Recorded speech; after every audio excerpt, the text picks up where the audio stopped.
परीक्षा नहीं हुई, लेकिन आज नहीं तो कल होगी। ये कोरोना महामारी आज नहीं तो कल जरूर खत्म होगी। स्कूल कॉलेजेस कभी ना खुलें, ऐसा नहीं होगा। अभ्यास करते रहोगे तो कोई पछतावा नहीं होगा। कोरोना महामारी के चलते इस समय स्कूल और कॉलेजेस बंद पड़े हैं, जिसके चलते विद्यार्थियों में पढ़ाई के प्रति लापरवाही देखी जा रही है।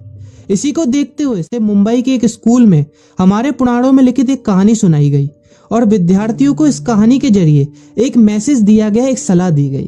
कहानी ये थी कि एक बार भगवान इंद्र किसानों से नाराज हो गए और उन्होंने घोषणा कर दी कि 12 साल तक बारिश नहीं होगी, आप फसलों को नहीं उगा पाएंगे।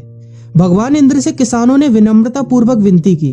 किसानों की विनती को देखते हुए इंद्र ने बड़ी चालाकी से बारिश न होने का सारा श्रेय भगवान शिव के ऊपर डाल दिया और कहा कि बारिश तभी संभव है जब भगवान शिव अपना डमरू बजाएंगे। लेकिन इंद्रदेव भगवान शिव के साथ पहले ही गुप्त रूप से चर्चा कर चुके थे और उनसे किसानों के साथ सहमत नहीं होने के लिए भी अनुरोध कर चुके थे। जब किसान भगवान शिव के पास बारिश के लिए विनती करने के लिए गए तो उन्होंने भी कह दिया कि बारिश तभी होगी जब मैं 12 साल बाद अपना डमरू बजाऊंगा। निराश होकर वापस लौटते किसानों ने 12 साल तक इंतजार करने का फैसला किया। लेकिन उनमें से एक किसान वापस लौटकर नियमित रूप से अपना काम कर रहा था, खेती कर रहा था, यहाँ तक कि बीज भी बो रहा था। अन्य किसानों ने यह देखकर उस किसान का मजाक उड़ाना चालू कर दिया। कुछ किसानों ने उससे पूछा भी कि आप अपना समय और ऊर्जा क्यों बर्बाद कर रहे हैं, जबकि आप जानते हैं कि 12 साल तक बारिश नहीं होने वाली। उस किसान ने जवाब दिया कि मुझे पता है कि बारिश के बिना मेरी फसल नहीं आएगी, लेकिन मैं ये सब केवल अभ्यास के रूप में कर रहा हूँ। 12 साल बाद मैं फसलों को उगाने और खेतों में काम करने की प्रतिक्रिया को भूल जाऊंगा। शरीर की काम करने की आदत छूट जाएगी और शरीर आलस का शिकार हो जाएगा।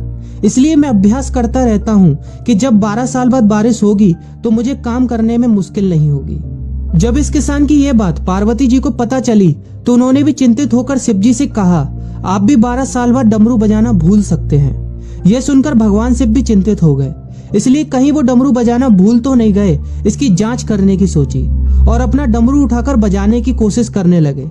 कोशिश करते हुए जैसे ही डमरू से आवाज आई वैसी बारिश होने लगी और जो किसान नियमित रूप से अपना काम कर रहा था उस किसान का खेत फसलों से हरा भरा हो गया। लेकिन बाकी सभी बारिश का इंतजार करते किसानों को पछतावा हुआ, क्योंकि उन्होंने अभ्यास करना भी छोड़ दिया था।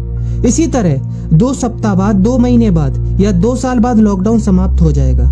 कोरोना महामारी भी खत्म हो जाएगी। इसे घूरने या इस महामारी के खत्म होने तक का इंतजार करने से बेहतर है कि आप जिस कक्षा में हैं या जिस अगली कक्षा में जाने वाले हैं उसका अध्ययन करें। पुस्तकों का अध्ययन करके अपने कौशल को तेज करें। आपके पास जो ज्ञान है उसे और बढ़ाएं। इस समय का इस्तेमाल करें और ये सोचें कि आप और भी बेहतर कैसे कर सकते हैं, क्योंकि डमरू कभी भी बच सकता है। इसलिए अभ्यास करते रहें। अभ्यास ही गुणवत्ता का सार है। अभ्यास ही है जो आपको किसी भी क्षेत्र में पूर्ण बनाता है।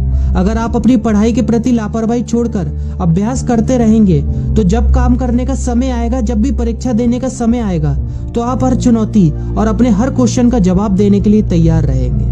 अपना ध्यान रखें और अपनों का ख्याल रखें, क्योंकि कोरोना भी गया नहीं है। घर पर ही रहने की कोशिश करें ताकि आप भी और अन्य भी सुरक्षित रहें और नियमित रूप से अभ्यास करते रहें, क्योंकि डमरू कभी भी बच सकता है। वीडियो अच्छी लगी हो तो वीडियो को लाइक और अपने फ्रेंड्स के साथ शेयर करना मत भूलिएगा। और अगर आप एक पेरेंट हैं तो आप भी अपने बच्चों के साथ इस वीडियो को शेयर करना मत भूलिएगा।